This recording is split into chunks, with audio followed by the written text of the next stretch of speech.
तो आपके सामने ये एक चार्ट है एक लेडी का, ठीक है? ये वाला जो पोर्शन है हमारा, ये हम देख रहे हैं राशि चार्ट है ये उनका नवंसा चार्ट है, ये भागचल्य चार्ट है और ये D7 है। तो चाइल्ड रिलेटेड इश्यूज़ इनको रही हैं। इनकी शादी हुई थी 2011 में, मरकरी की महादशा में 2011-12 में हुई, कि 12 में हुई है शायद, ठीक है? उसके बाद से इनके 2-3 बार ये 2 बार मिसकैरेज हुआ, 1 बार अ, ट्विन भी हुआ इनको और कुछ ही महीनों में वो गर्भ में ही ख़त्म हो गई, ठीक है? तो इस चार्ट में हम देखते हैं सबसे पहले तो चंद्रमा से ही शुरू करते हैं। इनका जो चंद्रमा है वो बैठा है तुला राशि में विशाखा नक्षत्र में। तो विशाखा नक्षत्र की जो लड़कियाँ होती हैं उनको थोड़े से चाइल्ड बर्थ में वैसे भी इश्यूज़ आते हैं, ठीक है? बहुत अच्छा नक्षत्र नहीं कहा जाता है लड़कियों के लिए बच्चों के मामलों में, ठीक है? तो प्रोजेनी रिलेटेड इश्यूज़ इनको काफ़ी आती है। उसके साथ-साथ हम देखते हैं सैटर्न जो है वो बैठा हुआ है 8th हाउस में रेट्रोगेट और अपनी 10वीं दृष्टि से पंचम घर को देख रहा, 5th हाउस को देख रहा है। 5th हाउस में इनके लियो आता है, मेष लगन की कुंडली है ये, ठीक है? जुपिटर 1st हाउस में बैठा है। अ, जुपिटर 2 5th हाउस को देख रहे हैं आपका, बट इनकी जो दशा है वो अभी 2028 तक मरकरी की ही रहेगी। ती मरकरी इनके चार्ट में बहुत अच्छा स्ट्रेंथ लेके नहीं है। है 0 डिग्रीज़ पे है और 90% के करीब शरबल है इनका, ठीक है? तो उसकी वजह से हम देखते हैं कि मरकरी यहाँ पे बहुत अच्छे स्ट्रेंथ में नहीं है। ऊपर से जो 5th लॉर्ड है वो सन बन जाता है, लियो साइन है, वो बैठ गया है आपके जाके 4th हाउस में, कैंसर साइन में, अश्लेषा नक्षत्र में। अश्लेषा नक्षत्र का रूलर जो है वो मरकरी ही है, ठीक है? तो हम एक और तरीके से बोल सकते हैं कि मरकरी की दशा में इनकी उस वजह से इश्यूज़ आ रहे हैं। अब चलते हैं नवमसा में चलते हैं, ठीक है? नवमसा में हम देखते हैं कि पंचम घर में मंगल बैठा हुआ है, तुला लगन बन रहा है यहाँ पे, ठीक है?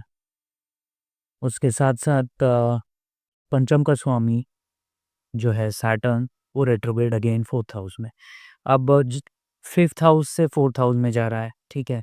अब हम इसको बोल सकते हैं कि किसी भी हाउस से 12th हाउस डिनायल होता है, ठीक है? तो उस वजह से भी हम देखते हैं कि 5th हाउस का लॉर्ड सैटर्न 4th हाउस में जा रहा है। सैटर्न वैसे भी डिले का कारक है, ऊपर से रेट्रोग्रेड। तो बहुत अच्छी स्थिति तो नहीं है ये, ठीक है? अब जो नेक्स्ट चार्ट हम देखेंगे, वो देखेंगे हम सप्तम साइड से ही।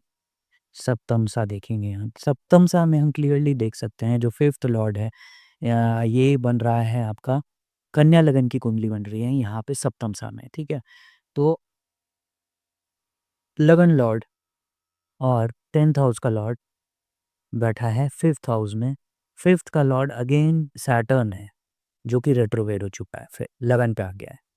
अगेन वो मैलेफिक वाला इन्फ्लुएंस आ रहा है, ऊपर से मंगल जो है चौथे भाव से सॉरी 10वें भाव से चौथी दृष्टि दे रहा है सप्तमसा के लगन पे और 5th के लॉर्ड पे।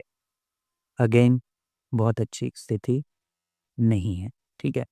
अब हम देखें तो इसके बाद जुपिटर की दशा आएगी, तो मरकरी की दशा में अभी इनकी जुपिटर की अंतर्दशा चल रही है, तो जुपिटर की दृष्टि पंचम घर में है, तो ये 2026 तक थोड़ा बहुत ट्राई कर सकती है, लेकिन इनको हेल्थ इश्यूज़ भी काफ़ी रहती हैं, स्पेशली कफ रिलेटेड इश्यूज़। अब जुपिटर कफ का कारक है, ठीक है? तो कफ रिलेटेड इश्यू इनको रहती है, ऊपर से चंद्रमा भी सप्तम घर में है, जो कि दृष्टि दे रहा है, तो वूपिंग कफ की इश्यूज़ इनको हैं, ठीक है?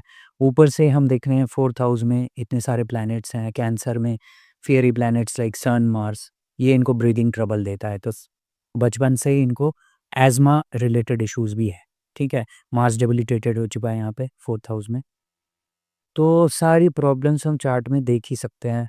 बाकी हम बस विश कर सकते हैं कि इनका अ, यू नो की कोशिश करते रहें, बाकी थोड़ी डिफ़िकल्टी है इस चार्ट में। ऊपर से हम अरुधा-पदा से अगर कॉन्सेप्ट से देखें तो A5 जो है, A5 हम देख सकते हैं कि इनका 3rd हाउस में बैठा है।